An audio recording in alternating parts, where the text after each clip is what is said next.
And then she says, tire marks on my heart. It don't beat the same. I know for me, the things that are coming up now in my life that are triggering me, I know that my heart's not beating the same that it did last year. Definitely. I mean, as y'all all know, and it always goes back to this, y'all know I was married. I knew what depression and anxiety was. So let's be clear on that one. But I didn't know what it felt like until that specific situation. All of these levels that are being unlocked within me is whooping my ass. Like, I really feel like I'm panting all the time. You know, they always say, get comfortable being uncomfortable. But you be tired, bro. Yeah, definitely you be tired. You're going to be tired. Like Jhene Aiko said at the beginning of the song, I'm sleepy. Literally. Man, these lyrics go in now. Yeah. Put me up. This is some straight bars.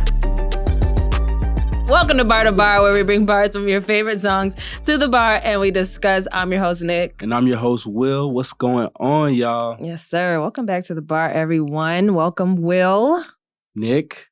What's up? How you doing? We're going to unload today. Oh, yeah? Yeah, we're going to unpack. We're going to unpack today. It's been a hell of a few weeks for me, getting adjusted to my new job, getting thrown into the lion's den. Wow. So, yeah, we're going to talk about it. How about you? How you feeling? I'm feeling all right. I can't complain. Got these allergies, I think because the weather is changing and everything was transitioning from summer to fall. Yep. It's been cooler down here, thank goodness, because the heat started to kick my ass. Other than that, I'm straight, you know what I mean? Birthday coming up.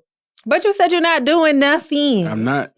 I got an adult this time, and I ain't even gonna lie to you. I got an adult this time. I am getting my hair done for my birthday, so hey, next time we record, y'all gonna see a new me with the hair and the haircut, because you know what I'm saying, this new growth is real. So I'm anxious to see how long my hair really is now, because I got a lot of new growth up here. Have you watched any of the old episodes when we started just to see your hair length growth journey? I have. And I start back in the T-Pain episode when I had my little bitty twist, compared to now. And I had my shades on. I thought I was too cool and everything, you know. That I want to go back and watch that episode. That episode, I'm sure it was hilarious.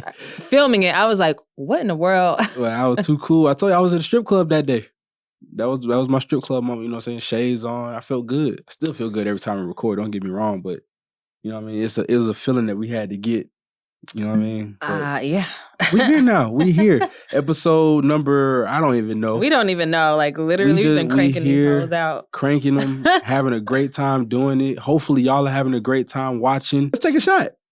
Yeah, shot o'clock. Shot o'clock. It's always shot o'clock. Shot it's before the tears, honey.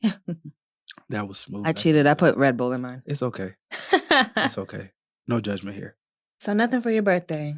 Nah, nothing for my birthday. I'm just you want to know a fun fact before we start? What's that? Last year. Okay, so Will has the same birthday as my sister. Last year, I missed whatever you did for your birthday last year, but I went to New York for my sister's birthday. Right. She was turning 30. She was having a huge, party or whatever, planned everything out. Oh, it was a dirty 30, because you did tell me about that. Yep. For real, yeah. And it was in New York. And the fun fact is, going to New York is what inspired me to really put this shit into play, Bar2Bar into play. Because my two favorite shows are filmed in New York. Right. It's Brilliant Idiots and then Horrible Decisions. Right. I was in Brooklyn, and I remember sitting at the bar in the hotel I was at, waiting on my food, and I pulled up Horrible Decisions. So shout out Horrible Decisions. I pulled up Horrible Decisions. I was like, damn, I haven't listened to the show in a minute. Right. And then it just it was like a resurgence. I just was like, I was binge watching everything. I mean, outside of me, hanging out with my sister. But I came back, and then in October, we had our first meeting. October, we had the first meeting. November, we got our first episode. Then we recorded our first episode, and then we just kept recording until December came around. So that's a fun fact. Your birthday was the era where I was like, my spidey senses were like tingling. And it's like, let's get it. Let's get it. But yeah. Speaking of let's get it, what you got for us today? Yes, so today we are doing Born Tired by Jhene Aiko. I've been waiting to do a Jhene song. I just didn't know which one. And this is perfect. I was actually looking for a song that had to do with like the hustle culture and grinding. So I was like, Kanye West, Can't Tell Me Nothing. Right. That did not age well for him, by the way. After listening to those lyrics, wait till I get my money right. You can't tell me nothing. It's came true, and now we're like, you can't tell him nothing. You can't. So I thought about that, but it didn't really identify with me because I'm not in that era right now. I need somebody to tell me something. Right now, I need help. We gonna get there though. He ain't gonna be able to tell us nothing. We'll be able to tell each other because we got to keep each other in check for sure. Are you sure you can spend $75,000 on that bag? Yeah. Why not? No, okay, so I picked this song because I've just been going through a lot these past few weeks with adjusting to my new job. For those who don't know, I have recently started working in podcasting, and I am a videographer, editor for a media company that specializes in podcasting. So, really cool job. I do really enjoy the work. It's just I've been getting triggered like a motherfucker. Yeah.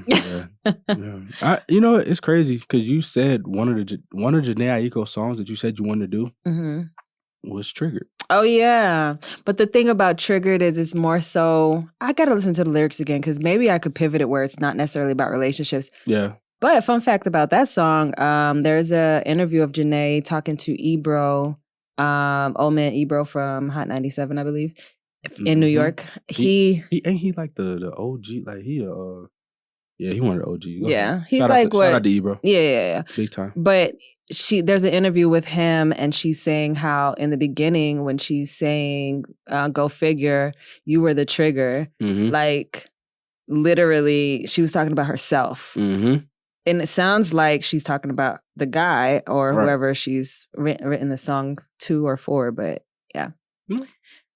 So I could have probably spin it, but could pivot. This one is near and dear to my heart. So shout out to Jhene Aiko because I feel like every time I listen to this song, I always cry. Like it never fails. And I'm gonna tell you the part I always get misty eyed on. Do I need to go grab some tissue? I just wipe my tears with some liquor. Okay.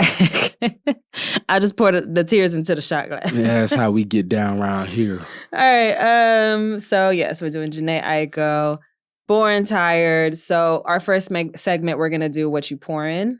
Is it What You Pouring or Check Some ID? I always mix up which one goes first. Normally, I like to look at it in order of like when you're going into a restaurant lounge or whatever. They check your ID first. Yeah. Then you can pour your liquor. Okay, I gotta reverse that in my notes. But all right, so actually our first segment is gonna be Check Some ID. So Check Some ID, this is the point in the show where we talk about the timestamp, basically when the song was released, and if it can work in the past, further from when it dropped, or the future, if it could be dropped now and could it work? Right. So let's start with guessing. What year did it come out? 2019. Close, 2020. Oh, I was... You're actually 3 months off, March 6th. Oh, no. I'm getting better now. You're getting better. I had, you know how you have a time period for everything. So I knew where I was at. I knew I was in Hawaii. Okay. But I knew I was stationed in Hawaii, for those that don't know, military. But I knew it wasn't around when I first got to Hawaii, which was in 2017. I knew it was later.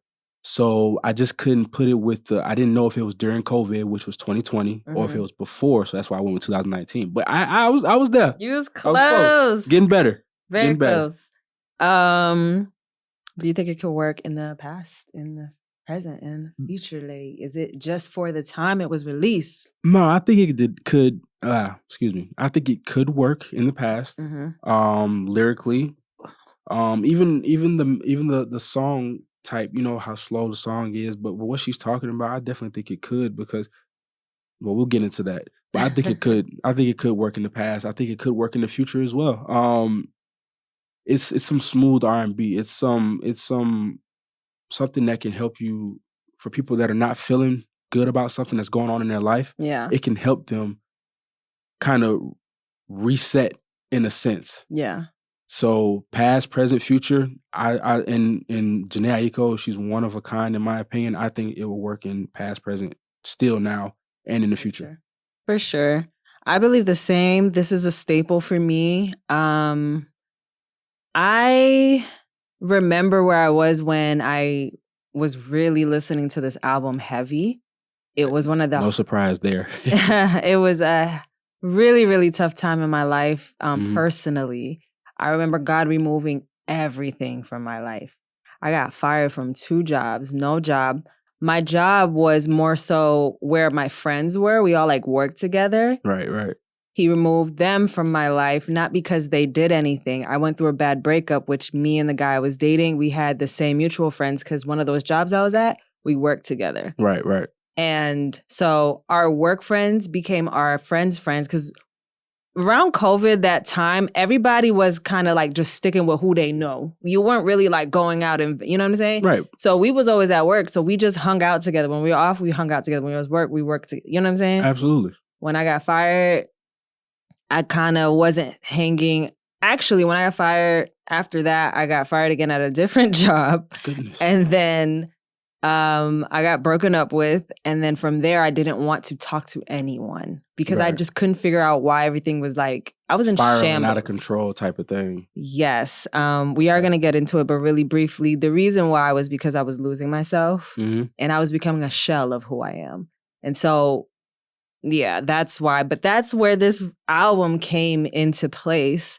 Born Tired was one of the ones where I remember it's always me in the car. It's either the shower or the car. And in this moment, I was in the car driving and like literally just like not even bawling my eyes out, but you know when you cry and you can't help but the tears come out? It's not even that your face is making any faces. Yes. You're not. It's that Denzel tear. Mhm. It's just they're just repeatedly dropping. Yeah, and it's just like I can't even hold this in. Right. You had to let it out. Yeah.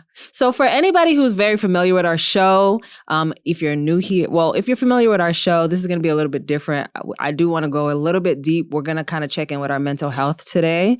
So I apologize. no, it's okay. I do want to check in with our mental health today. It's something that I need per se. And what better place to do it than on our own creation? You know what I mean? We create. Absolutely. I love it. For those of you who are new, this is a little bit different from us. We love to have like a super great time. We just be talking shit and all that stuff. Mhm. But every now and then we kind of check in mentally. This is one of those shows today. So yeah, let's. And this is a safe space, y'all. Yeah, for sure. We judge nobody. We have no room to judge anybody because we have our own faults as well. Yeah. So if you feel the need to comment or if you want to DM us to talk to us about something that you have going on, Yeah. go right ahead. Like I said, we're not counselors. We're not the best people in the world, but we pretty far. Yeah, promise you that. Promise you, we probably going through something in life Yeah. that you haven't gone that you're going through or whatever the case may be. Yeah. And we'll listen. Yeah. Honest to God, swear on everything. Yeah. So, I mean, you know, the bar is therapy. It- Some people go to the exactly. bar, they talk to their bartenders, and it be real therapy. And you don't know your bartender for nothing. Right. You just start to talking. It's like the barbershop. You know what I'm saying? You just Yeah. go start talking, telling how you feel about what's going on. And Yeah. And hopefully therapeutic. us being vulnerable can, you know, kind of like shed some light on, you know, more of us, you know, sharing who we are Mhm. and connecting, you know? So, Definitely. yeah, let's get into this. Oh, wait, let's do What You Pouring really What You quick, and then Pouring. we'll get into these bars. So our next segment is called What You Pouring, and it's basically if this song was a cocktail, a liquor, a drink at the bar, what would it be? For me, Mm-hmm. it's some wine. Okay. It would have to be red wine That's for a me. good one. What kind of wine? I don't know much about wine. Yeah, I just think it's wine because it's just a something smooth, something that you can just, you know, Sip and relax. Sip, relax, and just while you're talking to have a conversation because wine doesn't really hit you like where you gotta, you know what I'm saying? If you know the wine that you like, you know the taste that you like, you're gonna drink it, sip it, and then you're gonna be able to have a good conversation as you take a sip. For sure. For sure. I said that this is, I hate when, not hate, but I'm not a fan of when we, that's not true. Let me stop. So I did say it is water, Essentia to be exact. Okay. So it's Essentially, some good water now. Alkaline. Yeah. But I paired it with, at first I said backwoods, but I was like, some little cleaner, just some papers. So, you know. Okay. Roll up. Yeah. Yeah. Hey. I feel like it goes like, Hey. I don't really want to drink. I just kind of want to smoke and chill. I can respect that. Yeah. I could definitely respect that because we you know what I'm saying, the good shit, that shit gonna put you, it's not gonna put you in your ad, but it gonna have you in a place where you can sit there and you can really just kind of let go. Yeah. And you can like, I guess in a sense, disappear for a few. All right, so let's go ahead and go to these bars, baby. Let's get it. Let's get it. All right, so this is the segment where we go bar to bar. We're just picking out a few lyrics. Do you have the lyrics pulled out? Yeah, I know you like to pull it up. You already know I do. Just in case I find something that I might see. Yeah. You know what I mean? So we just go through and we see what lyrics we want to talk about. All right. So I'm going to start with the first verse, actually. So 3 deep breaths, 10 step backwards, going backwards. Now I'm switching lanes. So I felt this way a lot with my music, actually. Mm-hmm. When I was doing music heavy, it was like, you know, I'm heavy into meditation. So I'm like breathing through like, okay, what should I do? Like take a breath, take it all in. What should I do? What's the next move? This and a third. And it just always felt like I was taking 10 steps backwards. It always felt like I was moving backwards. And I just couldn't get my footing all the way through. So for me, when she says, now I'm switching lanes, I don't know if this is what she intended, but this is how I interpreted it. Me switching lanes is this podcast is pivoting into podcasting, which saved my creative life. Like, for real. I've been saying it all year, basically screaming it all year. Working out and podcasting saved my fucking life. Because I literally didn't know anything outside of nightlife. And then music wasn't taking off. So it was just like, where am I? What do I do? I don't know. Right. So that is a plus for right now, because my mental really needed to prove to myself that, you know, I'm worthy of the things that I want. I'm worthy of the work that I can put in. You know what I'm saying? Right. So switching lanes, that really helped. Really quick, she just says, and now I'm sorry. And then she says, tire marks on my heart. It don't beat the same. Now that one. Like somebody done ran over her. Well, it feels that way. Like, you know, when you're just going through shit in life. Yeah. And like, it feels like, yo, imagine tire marks on your heart. That's an amazing analogy. Yeah, it is. And it don't beat the same. That shit's still there, but you know that the stuff that you've been through, it don't beat the same. For instance, like with me, I know for me, the things that are coming up now in my life that are triggering me, I know that my heart's not beating the same that it did last year, last summer, last September, last whatever. It's not beating the same. It's not the same. Do you have a moment in your life where like you can identify like, yeah, it's not beating the same? After that, my shit don't beat like how it used to. Definitely. I mean, as y'all all know, and it always goes back to this, y'all know I was married. I brought this up multiple times.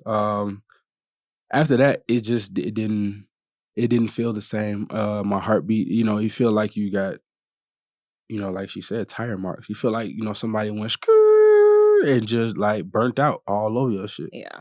And it's not a good feeling. Yeah. It's not a good feeling at all, especially right when it happens. You know what I'm saying? But over time, those tire marks tend to phase and they tend to disappear because of healing. Yeah. But you still feel that. So when you get triggered though, right? Yes. There's definitely, so like I did not have anxiety. I did not know what depression, or I knew what depression and anxiety was. So let's be clear on that one. But I didn't know what it felt like until that specific situation. And then after that, it's just like now, you know, something can happen and then I start feeling anxious. Sometimes I wake up in the morning and I'm feeling anxious because I don't know why. Yeah. You know what I'm saying? My stomach feels off, feel like I gotta throw up or something like that. Yeah. And that's all anxiety. Yeah. But I never felt like that before that situation took place. Never, ever in my life. Even if I was stressed about something, never felt anxiety. I'll just go, I'm stressed, but I'm going to get through it. But anxiety did not start until that situation took place. Now, if I'm stressed about something, then anxiety kicks in. Yeah. Then it's a possibility for depression.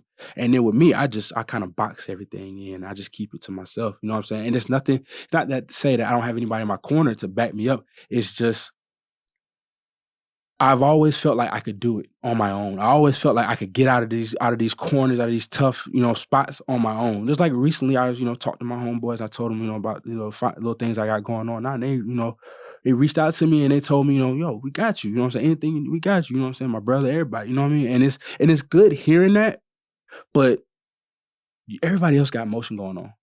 You have a family of your own. Everybody has families of their own and you know what I'm saying, things going on. Everybody got bills, everybody rent, all that shit. Everybody got all that, mortgages, everything. The last thing I'm going to do to anybody is ask for any type of handout. And it's not a handout. They're not going to say it's a handout, but they, ask it for feels like it. But it feels like it because I'm a prideful person. Yeah. And if I at one point in my life, I had a PS4, right? Mm-hmm. As a man, you know what I'm saying, especially, how we love gaming, I sold that PS4 just to make ends meet. I got another one and then I sold it again to make ends meet. Right. You have to do what you have to do. I've never been that type of person to be like, all right, well, just sit back and let stuff happen. If I see it coming, then I got to prevent it. But it's crazy how we view things as a handout. And it's so crazy because my 86 ties into that.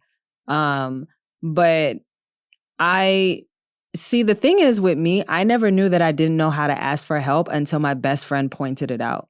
My best friend pointed it out to me she actually bought me a book. We was in Orlando, Florida for something she was doing on work. And I just went with her because I could. And we were there for like a weekend or whatever. And she came back from one of the conventions she was at. And she handed me a book. And it basically, I think the title of the book was like How to Ask for Help.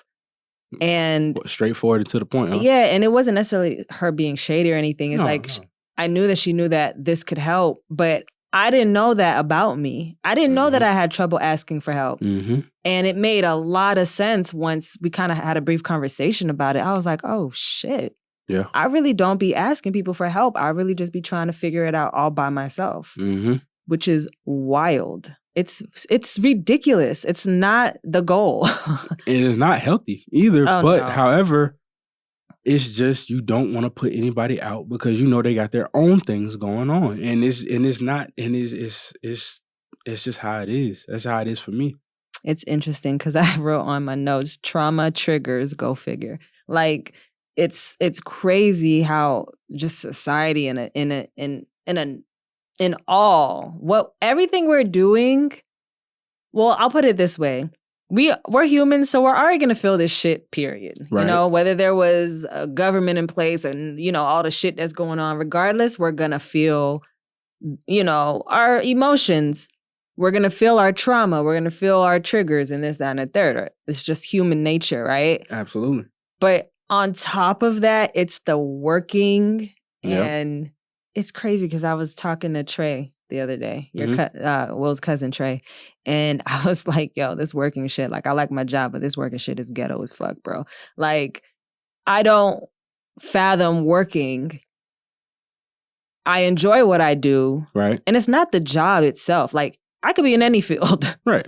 Even in music. Music to me doesn't never feel like work. Right. There were times where it did. Right. Because of the pressure I put on it. But it's more so like an escape because I get to just be an artist when I'm creating. Mm-hmm. But all in all, whether I love the job or not, I sit back and I'm like, yo, all of this shit is like we go out looking for what we're passionate about just to pay fucking taxes, bro. Just to pay for food and shelter. Like that shit should be fucking free. So on top of the shit that we're already tired from, tired in, bro. Literally, we come out the womb screaming because we tired. Listen, we done went through that traumatic experience coming out of a little hole. We tired. Listen, I'm thinking about I need to sue my parents. I ain't asked for this shit. Man, we all got somebody to sue there. They got to sue theirs and everybody got to take it back one step. You know what I'm saying? Everybody sue somebody. It's just crazy. There was another point I wanted to make, but I think it escaped me. And what's gonna be crazy? I'm gonna be editing. I'm gonna be like, I should have said it. Yeah, I forgot. It always what happens like that. You ever been in an argument and then you think of a great point that you could have said in that that shit pissed me off. After the argument, and now you like, that shit pissed me off. That made me even more tired. Mad, right? Tired and mad. Like, what the? I'm tired. Even more. Like I would have stumped your ass if I would have said this shit. Man, it's out of control.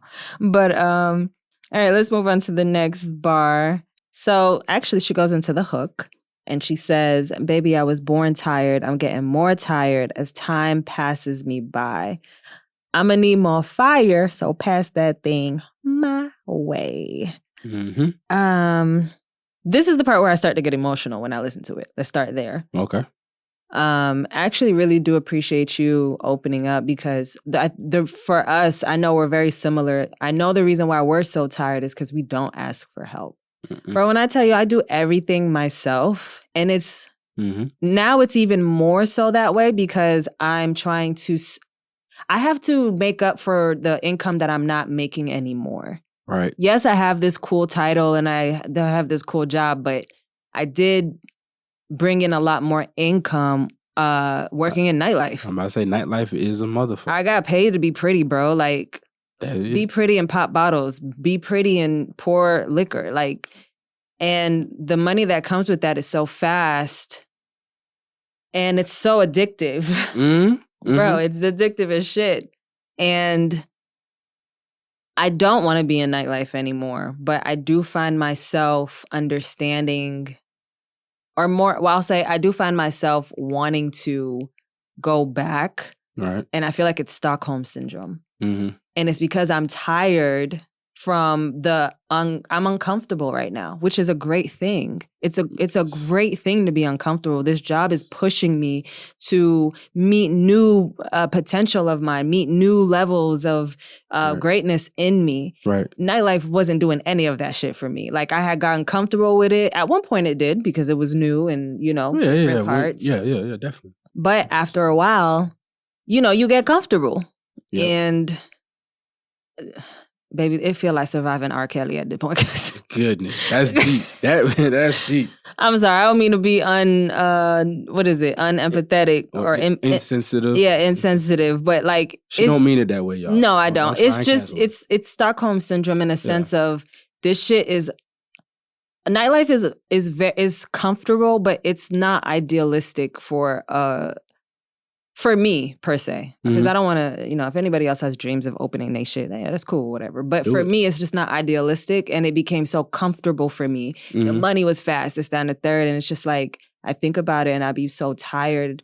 I was tired then because I would be burnt out. But I'm tired now because when I tell you all of these levels that are being unlocked within me is whooping my ass, it's not like, oh, I'm growing, I'm becoming a better me. I am, but that shit hurts. Right. Like, it doesn't feel good. It doesn't. It don't feel good at all. I mean, when it's over with and I'm like, oh, okay, I see why that happened. All right. But that shit, like, I really feel like I'm panting all the time. Like, I have to stop and like take a breath, like, You do. I mean, honestly, you do. You know what I'm saying? And to piggyback off what you said earlier about comfortability, they always say get comfortable being uncomfortable. And you know what I'm saying? I listen to Steve Harvey a lot.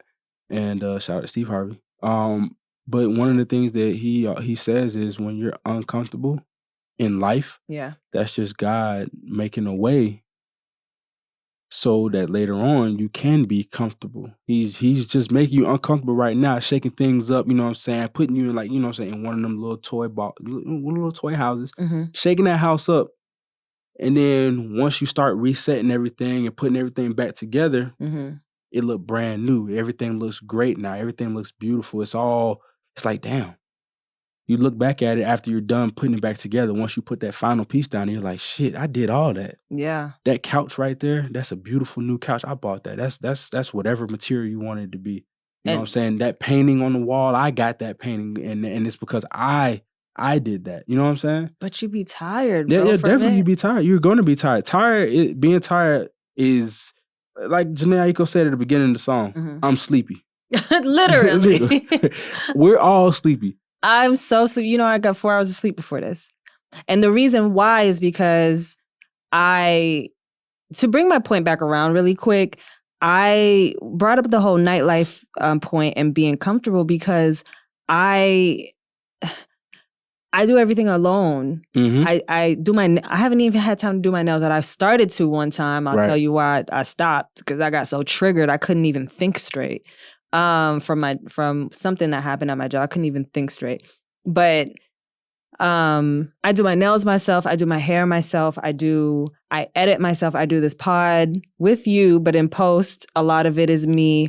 It is a lot of it, most of it, if not all of it. Post is her. But I never ever complain about that because I just want to make it clear when I stop work to do work on the podcast, it feels like an escape. It feels like I can just relax and breathe and do this shit however fuck we feel it fits. Yeah, you've said that so many times. Yeah, but so back to your point. Okay, so circle back to your point with the Steve Harvey point that you made. Mm-hmm.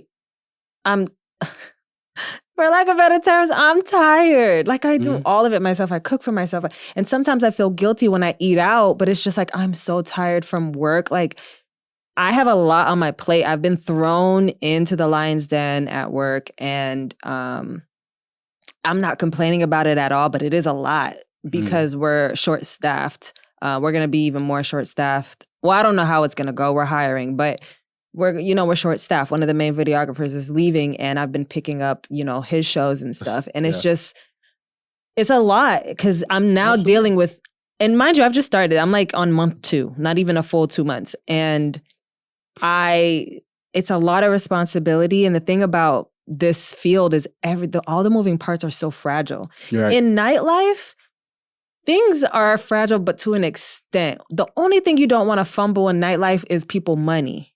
That's it, honestly. And all that means is just making sure you have a team to make that work cohesively. Mm-hmm. So the food coming out at a good time, your drinks coming out at a good time. If something's wrong, we get the manager. He comes out at a good... Like, all of it is about catching it, and it happens there. And any issues really can, for the most part, on a normal basis, is going to last all of maybe 5 minutes. Right. It's easy to fix. The hookah, the bottle might not come out when you wanted it, so I'll take it back, redo, easy. It's not as fragile in nightlife. The only thing is, people are you never know who's willing to spend big money. So when you see them wanting to buy extra shots or buy extra or you know what I'm saying? You just moving faster. That's all it is. Right. So I'm used to a high pace, high volume, let's get this shit done type pressure. Absolutely. But right now it feels like a lot because in my field, it's pretty lonely. I edit alone all the time. The other day I came up to the bar where Will was at and I was like, I just need to see people. Like I can't edit by myself again. Like I'm going to lose my mind if I sit here and stare at this computer by myself. Right, I'm so tired and I just need human contact, outside of, because I only go to the studio but so many times. People batch record. So it's like 4 or 5 episodes in one sitting, and I go home and I go do all of those, staggered out. But that's a mouthful. I feel like I'm all over the place with this, y'all. But I just need to unpack. I just needed to kind of talk about it and express it, and hopefully y'all can feel it too, because it's just a lot. And I mean, I'm not complaining that I'm tired. It's not necessarily the work that's making me tired. It's the fact that I'm getting triggered from mistakes that I'm making. I'm still new, so I'm still trying to give myself grace, but I feel like I'm being looked at as if, you're new, but you know this. Yeah, but at the same time, though, you have to give yourself grace. And that's another thing that Steve Harvey talks about all the time, too. Give yourself grace. It's so hard because right now. It's very hard to do that, but you have to. Because if you don't give yourself grace, you're going to hold yourself at such a high standard. And within the minute you make one simple mistake, not even a big mistake, just a simple mistake, you're going to feel like you're crashing. And you're gonna every single day. And burn. And it's like, you can't do that to yourself. Every single day. And it's so crazy because I had to ask God, I was like, am I cursed? Is something going on? Because every single day with the things that I have to do for this job, something happens. And I'm like, God, but I'm doing my very best. I'm literally I don't even complain. I'm not complaining about my job at all. Right. But why does it feel like I keep getting it to... For example, last night, I had goals. I always have because when you work, remotely, you have to have good time management with your shit so you can have your work done by the deadline. Right. I was like, all right, cool, boom, knocking these edits out. Why so many things went wrong? And it just pushed my time way further for when it needed to be done that I needed it to be so I can get some sleep, get some rest for today and be refreshed. Right. Not have 4 hours of sleep like I did. So many things went wrong. A small thing that went wrong, Finally, I'm done with one project. Boom, I'm uploading it. Why my internet goes out? Oh, no. For all of 50 seconds. It's like it can't even be a minute. But then when it comes back on after those 50 seconds, I have to restart that whole upload all over again. Which, how long does the upload take? Luckily, this time, this was a shorter one, and the files weren't as large. Mm-hmm. So it was only a 15-minute one. Okay. But it's happened before where it's been, sometimes they could be like up to an hour and 30, depending on the file. So luckily, but this, I was like, are you kidding me? And it's 3 a.m. I've been troubleshooting shit all day. I'm ready for these 15 minutes to be over so I can hit complete and take my ass to bed. Right. Just to wait another 15, I'm like, yo, you got to be kidding me right now. And it sounds so like, oh, you have to wait another 15. No, I've been troubleshooting shit that been happening all day. So why all of a sudden when it's time to hit complete, it goes out? You know how it feels when you want to get off of any of your jobs and somebody come in the store, in the restaurant. Last 10 minutes, you already done cleaned everything. You'll be ready to go, bro. And that's how I was feeling. It was 4 a.m. Mm-hmm. And it was because I was really trying to make sure that, because even though I get this work done, you know, we get revisions. Sometimes it's not just, oh, I completed it and move on. Sometimes you'll get feedback like, hey, you need to fix this, and that. Right. One time I got so many revisions and a lot of it was me. Well, all of it was me. I'm the only one editing. But a lot of it was my own foolishness where I was forgetting things. And I was like, oh my God. And the thing is I have to go directly to my boss for all of these edits. Right. So it's making me feel even more inadequate because it's like having to, like, say you're at your company, the job you work at, every little thing you do is reported to the boss, or you have to report it to the boss, or, you know, the CEO, basically, because she's the CEO of the company. Right. Imagine that. Like, imagine every time you made anything that you do or any mistake that happens, your CEO will see it. And you feel like every time she says you have a mistake, like it's like... It feels like, pow. Yeah. Pow, like just like bullets. And... so that's why I wanted to make a point that it's not my job that I'm complaining about. I'm not complaining about nothing with my job. It's the triggers within me because I have issues with asking for help. I have issues with making mistakes. It's something that I'm learning, but it's such a slow process. And I feel like God is putting me through the ringer. Nothing happens overnight, that's for sure. I need this one to be... not even, I need it to be over 3 seconds. In a 3-second span, we go through it and it's over. Like, I'm so tired. I've been getting my ass handed to me, y'all. It's crazy. You okay over there? I know you suffering. No, I had an allergy this time. I had a burp. Make sure I step away. But yeah, I'm sorry, y'all. I feel like I'm talking so much. No, you're venting. It's okay. It is hot in here, isn't it? Yeah, it is. I don't know why. I think the AC's off. All this technology in here, you think that they had an AC so it don't overheat. Now I'm overheating, goddammit. But yeah, I just want to make it clear I'm not complaining about my job. I don't take it. Hopefully nobody else does take it that you're complaining about your job. Yeah. Because, you know, how folks take stuff. And you don't have to work nowhere. It's not like nobody's forcing my hand. So yeah, that's what I'm saying. Like, it's not. If it was my job, I'd be like, all right, I'm out. Yeah. But it's not. You can quit whenever you want to. Exactly. Like, we know this. So please don't come on and comment and say, why don't you just quit? No, it's not the job. It's my own. What's happening is, I know for a fact, I know God put me here in the first for a reason. For reasons that I'll explain on a different show. We got to move on. But it's just those triggers. I feel like he's put me there because he's like, you need to learn these lessons because in the last job you was at, I tried to throw them at you. You found loopholes to get around them. I really did. I remember all this shit coming up, but I found ways to not have to deal with it. And you know what? There's always a loophole, but when he catches you, it's like he cornered you. I feel like now, he has me like this. Yeah. Like you're stuck. Right. Like you're stuck. Like he got you and you can't go nowhere. Go through it. And look, he got you like this and your feet are dangling. And it's like, go through it. You ain't going nowhere with this one. Go through it. Yup, that's what she said. She said that. Yup, that triggers you. You don't, because if you don't deal with it, you're going to deal with it for the rest of your life. It's like face that trigger so that you can put that behind you so it doesn't trigger you anymore. That's what he's trying to do. Easier said than done. It is. All right, let's go ahead and move on to the next one. So she says, it's been a long night, long life, long time fighting. Let out a long sigh. All right. Why am I trying? That is when the tears start flowing. And it's just the way she says it. It's been a long time, long life, long time fighting. I don't know if I mixed up the words, but it's just the way she sings it. And it's like, baby, I was born tired. It's just, when you think about all the different triggers, it's like, yo, this shit feels the way it feels like right now, worse than ever, because I've been dealing with this for so long. Right. Like, so really quick, I'll explain why I don't like making mistakes. When I was younger, in a nutshell anyway, when I was younger, I never saw my parents make mistakes that were evident.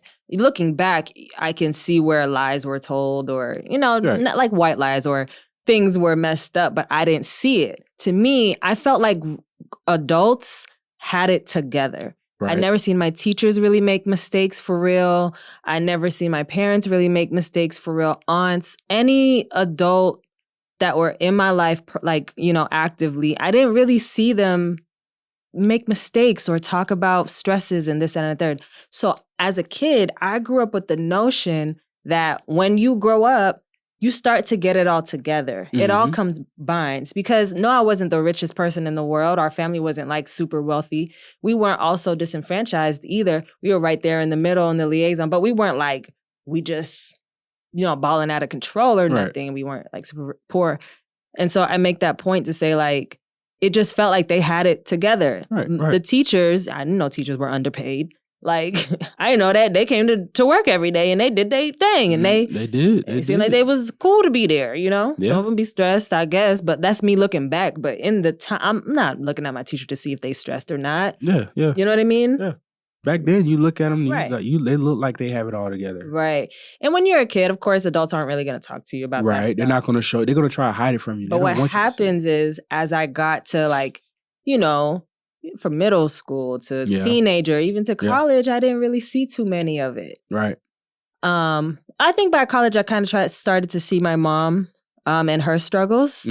But for the most part, I tie my self-worth into, what I do. And that's super unhealthy because you're not what you do. You're not. You are. Do you identify with that? I do, because with what I do, I work in the nightlife still. Yeah. And sort of kind of in the restaurant business as well. Does a little bit of everything, yeah, too. I dibble and dabble. When I was in the military, I took pride in what I did. I still take pride in what I do now, don't get me wrong, but it was a different type of pride in the military.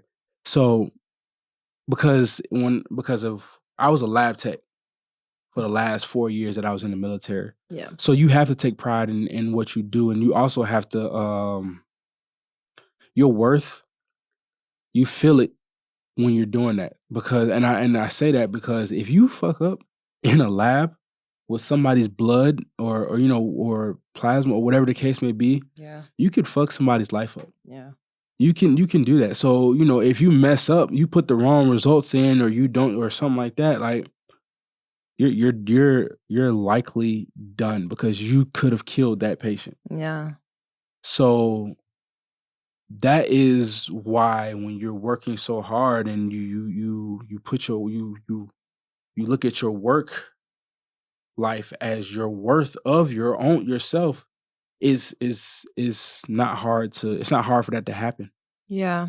Because you fuck up, now there's somebody else's life that you done fucked up, and then that's a domino effect, because especially if it's a child, now that's their child. Now it goes up to their parents, and that's the whole family. Now you're sitting there like, fuck. Yeah. You know what I'm saying? So now it's not as much so. Because it's not as much pressure. Not as much pressure. However, it still is pressure. Yeah. Because, with what I do, you want to help. I'm trying to build this business up. You want to keep this business floating, and then you want to elevate it even more from just floating to fucking flying. And you know what I'm saying? You want to be viewed as an asset, not just like, why is he even here? We can't wait to replace you. I'm sorry. And you don't want to be the person that gets replaced. And you don't want to be looked at as the fuck up. Right. And I that's why I bust my ass so hard. People always ask me, why are you always working? Why are you because I'm trying to figure out a goddamn way to put more business, more money, put more business into this business so that more money comes into this business so that the business can shine. So that I'm looked at like, damn, he helped us get here. Yeah. Well, what can we do now to help him get this more money into it, even more. Like, how can we do that? So like sometimes there's times where I go to work and I feel like, fuck. You know what I'm saying? Yeah. Like, am I doing a good job? Am I, you know, like, I don't know. Are you familiar with imposter syndrome? What's that? So imposter syndrome is basically when you're doing something, say like you started at your job, manager, which you're a manager, imposter syndrome will basically be you feeling like, damn, they're going to find out I'm a fraud. They're going to find out that I actually don't know what I'm doing. Right. No, and it's not even so much that you don't know that what you're doing, you just don't give yourself enough credit. It's not even that you're a real imposter, because actually people who are frauds and imposters, they don't give a fuck. They be like, kind of like Fire Festival. That nigga had no business. And he's trying to do another one. Right. He had no business. He was a fraud the entire time. And he doesn't. But he never had no imposter syndrome. He was like, we gonna do it. How are they gonna know? So real imposters don't deal with that. Yeah. It's people who are actually capable of doing it, but they feel so much immense pressure from themselves or whoever may be around them.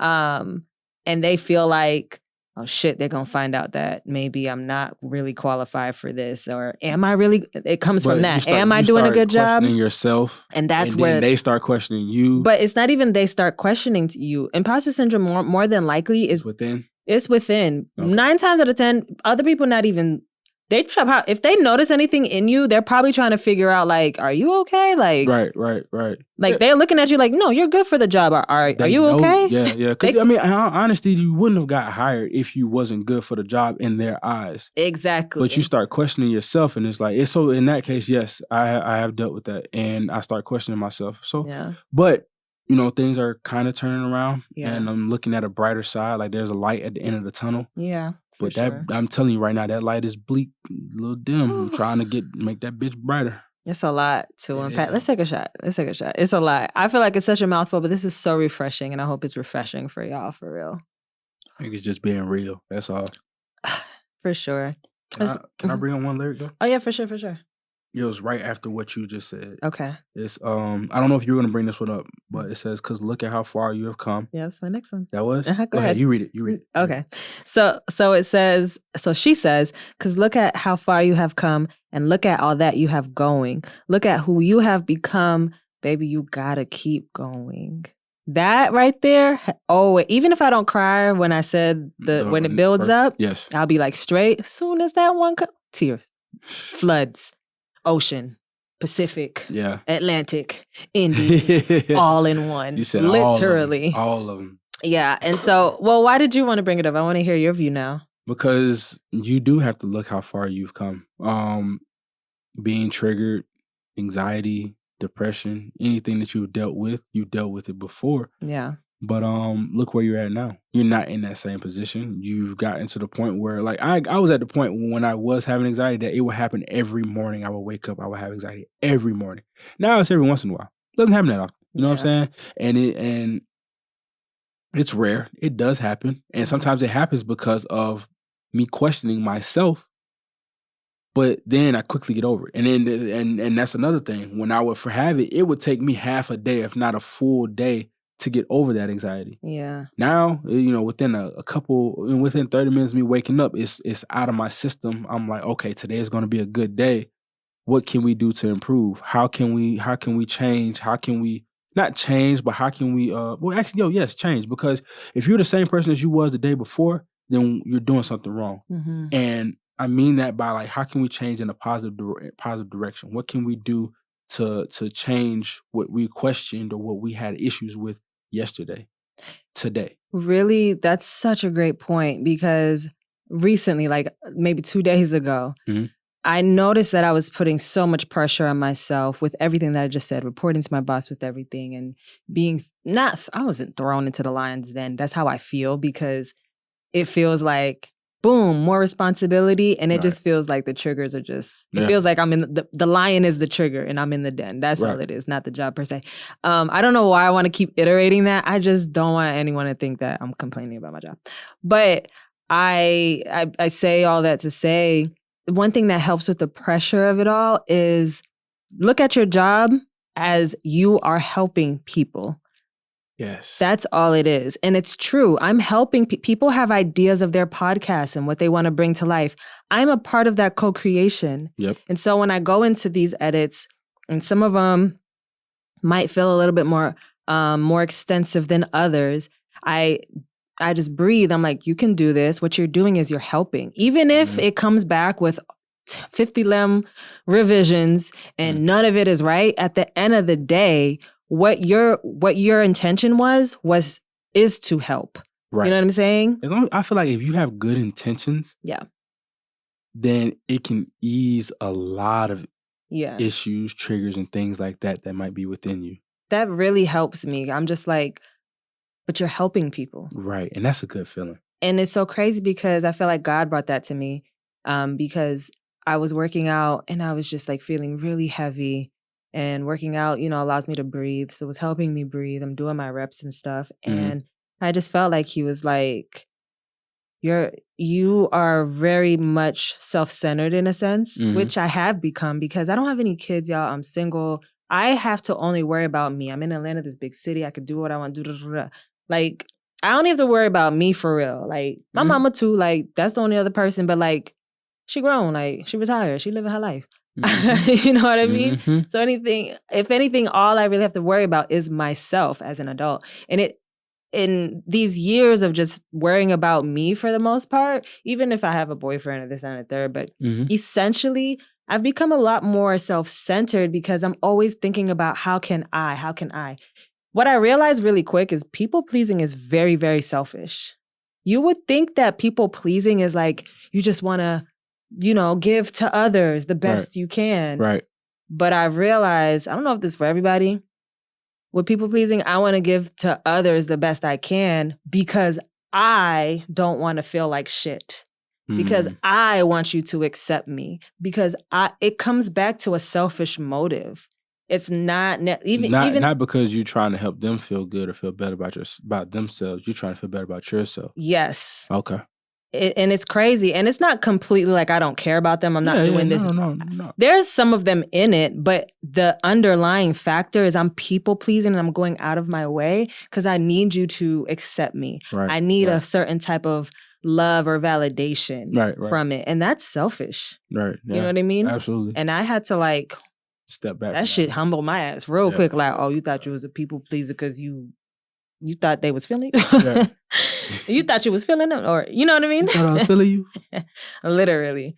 It's a harsh reality, but I mean, that shit is real. So it's caused me actually to kind of step out of people pleasing. It's the best thing that's helped me not do that because I'm like, nah, because you're not even really trying to help them for real. Like, this is more so about you than it is about them. Yeah. You know what I'm saying? Like, yeah, you want to help them, but it's more about you. Right. Because I mean, if you didn't want to help, if you didn't care, you wouldn't wouldn't reach out. Yeah. You wouldn't be like, hey. I'd try to find validation some other way. Yeah, you'll get it. You'll find it and get it some other way. But no, you care somewhat, but it's just, The last part I want to bring up about that before going to our 86 is the word keep going. Literally, the day before yesterday, I had a revelation about, the phrase keep going. I had a revelation about it. It's crazy how just those two words brought so much out. Keep going is something we always hear. When we post, when we're consistent, when we get, whenever you do something good, people are like, keep going, keep going, keep going. And one of my homeboys had reached out to us and told us, and I will never forget this. He said, you all are famous. The rest of the world just doesn't know it yet. Right. That is a big ass keep going. And it's beautiful, right? But here's the thing about keep going that I found out. It just came to me. It hurts. Yeah, it does. It damn keep sure going does. Hurts. It damn sure does. It's so crazy because then I put back into perspective, like, for whatever reason, y'all, really quick, God does not want me to go back to nightlife for real.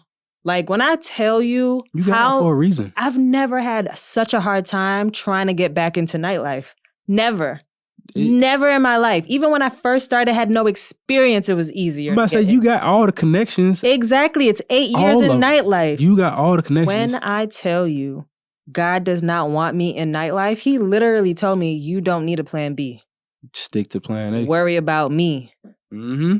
trust in me. You don't need a plan. Like literally. And I just keep like, it's crazy how my brain just... You keep trying to dip and dive, like, oh, maybe I could get back in this way, maybe I can get back that way. Yeah, just get my bread up. It's that fast life. It's like hustling. Like you just can't lead a block. Like leave that shit alone. But sometimes, you know how they say, man, getting to it fast is not always the good.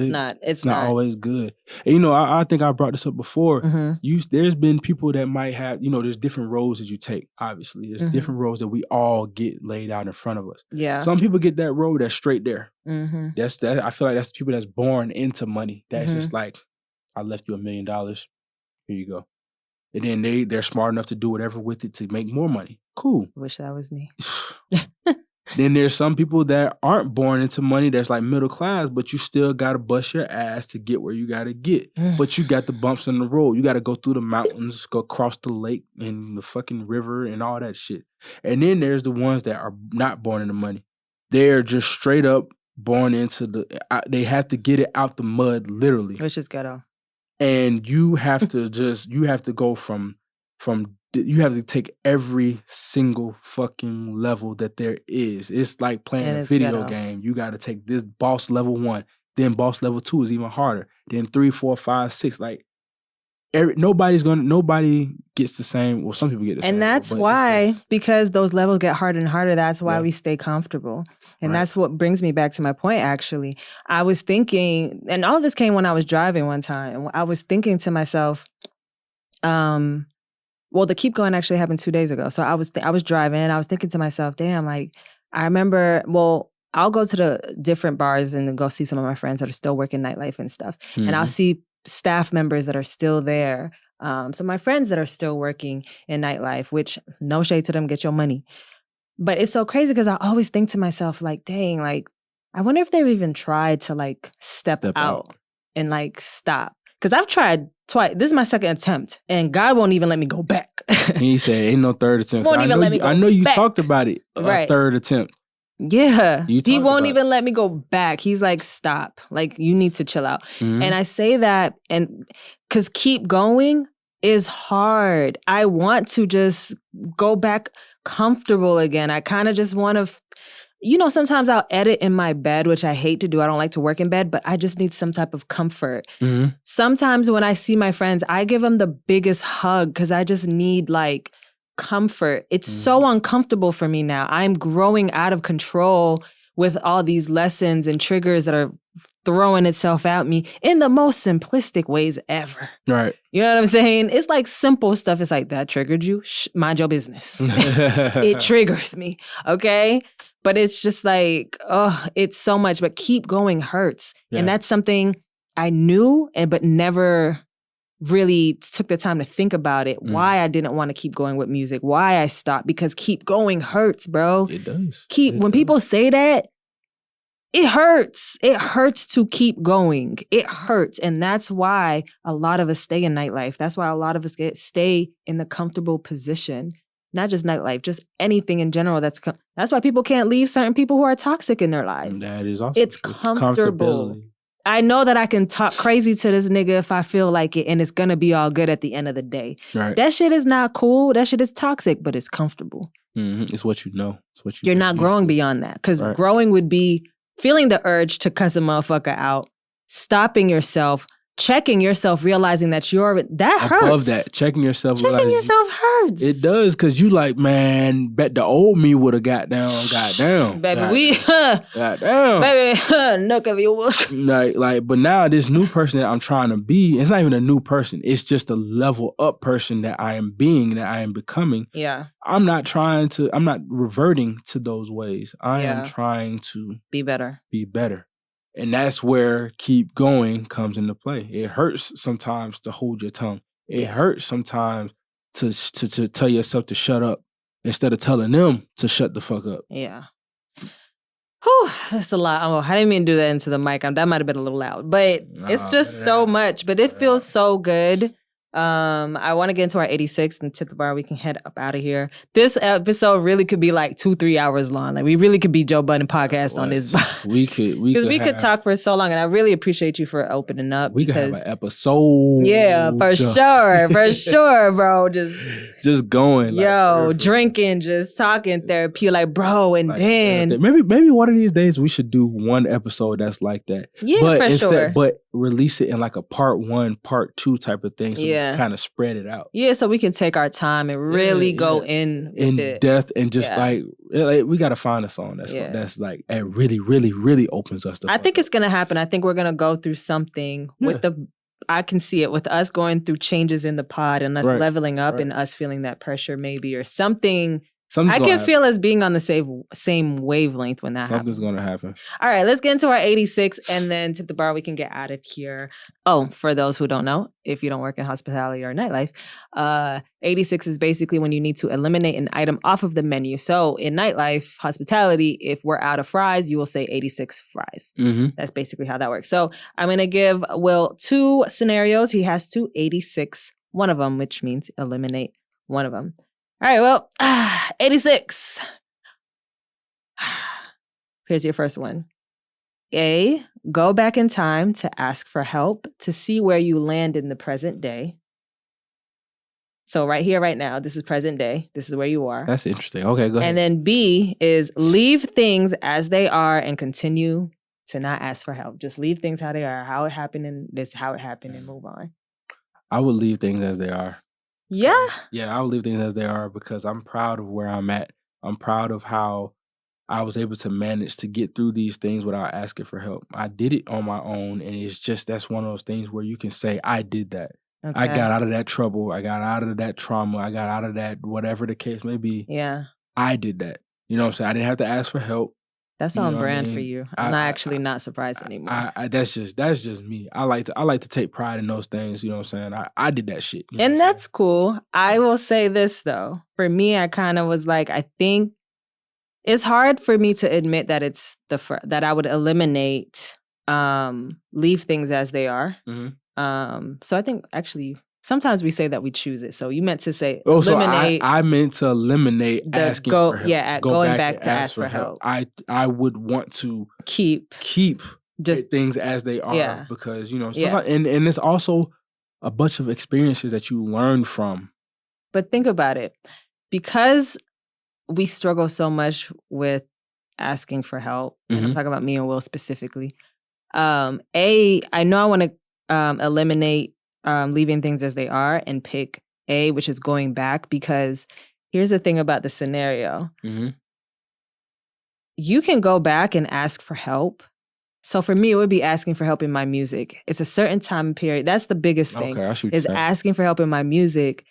And it can either turn out to be amazing, right? Like far supersedes my expectations. Absolutely. It could be exactly how it is right now. I'm right here, right, same position, or it could be worse. I could be worse off.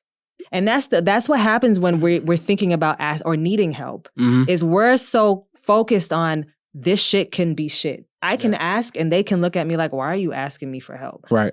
Like, you can't figure this out. Like, who? We think of the worst of the worst. Yeah. But you remember though, you've seen those memes where it's like, what if it turns out better than you've ever expected? Yeah. No, my darling, what if you fly? So it pains me to say I actually would eliminate keeping things as they are, because I think the next part for me, and God is probably going to kick my ass with this one next, is asking for help. Even if it turns to shit. Yeah. At least you asked. You tried. You tried. That's a good goddamn point, because I didn't think about that, because there's a lot of things that I could have asked for help with. And you never know. You could have got further. Like, you think it's great now, but you don't know if it would have been like, whew. And so, like, when you bring it up like that, now. like, you bring it up like that, like, there's things that I would have asked for, like, and it's not monetarily anything like that. Yeah. But not advice-wise, but help with, when I was in high school, what I wish I would have asked for help with was college. I ain't know nothing about college. I ain't know nothing about SATs, ACTs, nothing like that. Like, you think your counselor's supposed to bring you in and talk to you about these things? They never brought us in and talked to us about that shit. Hell no. What school you went to? I'm not gonna bring it up. I'm not gonna talk about the school. We're not gonna. But they didn't bring us in. They didn't bring us in and talk to us about that. We took PSATs in 11th grade. But after that, there was no. All right. They bring you into the counselor's office. Like I've seen on TV. You know what I'm saying? Or I've heard about it at other schools where they bring you into the counselor's office. They're like, okay, what do you want to do with your life? That happened to me. I remember them. I remember my counselor. I can't remember her name for the life of me, but she was a Black woman. Mm-hmm. And I remember everybody in our class, I think it was either junior or senior year, if not both, everybody individually being called into a certain guidance, because it was by alphabetical order and last names. Yeah. Or I think. Usually that's what it is. Yeah. We got called into, you had a guidance counselor appointment, and you can make guidance counselor appointments. I didn't know nothing about that. No, like, you know, your 11th grade year is usually when they call you in to figure out what you want to do so they can help set you up with, okay, this is what you need to do. You need to take the SAT, ACT, start doing that now so that you can start applying for these colleges your senior year, beginning of your senior year. Yeah. I was never told anything about that, never brought into a guidance counselor to help with that. So that's what I wish I would have asked for help more so with, because I would have went to college instead of going to the military. You know what I'm saying? Yeah. But I mean, regardless, you turned out okay. But it's so interesting to think, like, what if I did ask for help with the specific project, with that specific would that have changed everything? The trajectory. Yes. But would it change it for the best, or would it change it for the worst? Would I still be here? Would you be somewhere else? Right. You never know. And I'm not saying that we should, like, you know, dive into like shoulda, coulda, wouldas, but no. You know, just for this 86 purpose, it is interesting to think like, yo, you never know. I could have been that beat. Yeah. You know what I'm saying? Like, I could have been there. You know what I'm saying? Yeah, definitely. They Tracy on the scene, baby. Definitely. But still okay with where I'm at. Totally fine. But it would be interesting to see what the lesson would have looked like. At the least. At the least. What would even if I asked for help, what would be the end of that lesson? What would it look like? Whether it went out good. Yeah. I mean, the outcome was good, bad, the same, or not. So. Right. All right. So let's go ahead and tip the bar. We can get out of here. It's kind of been a little bit of a long episode, but we needed to unpack. You have a tip? You want me to start? I got a tip.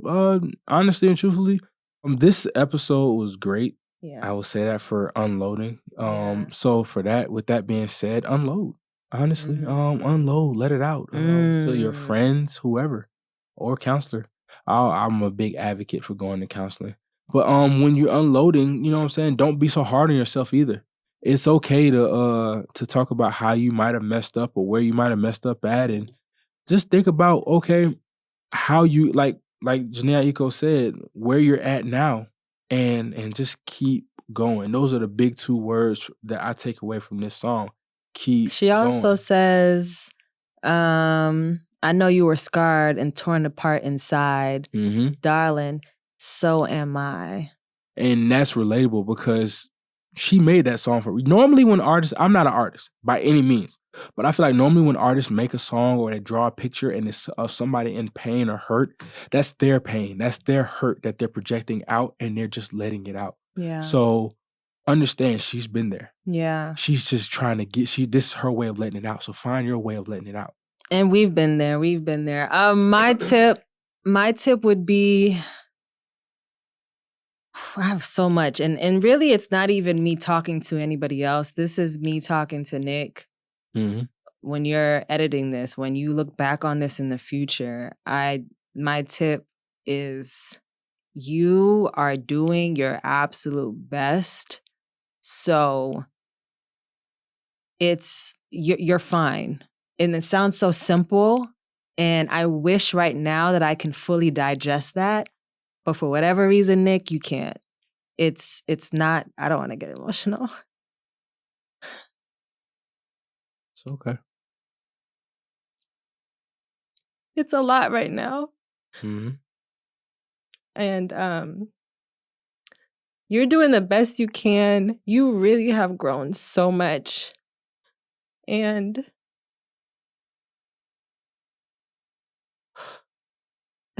breathe. I had so much I wanted to say. It's okay.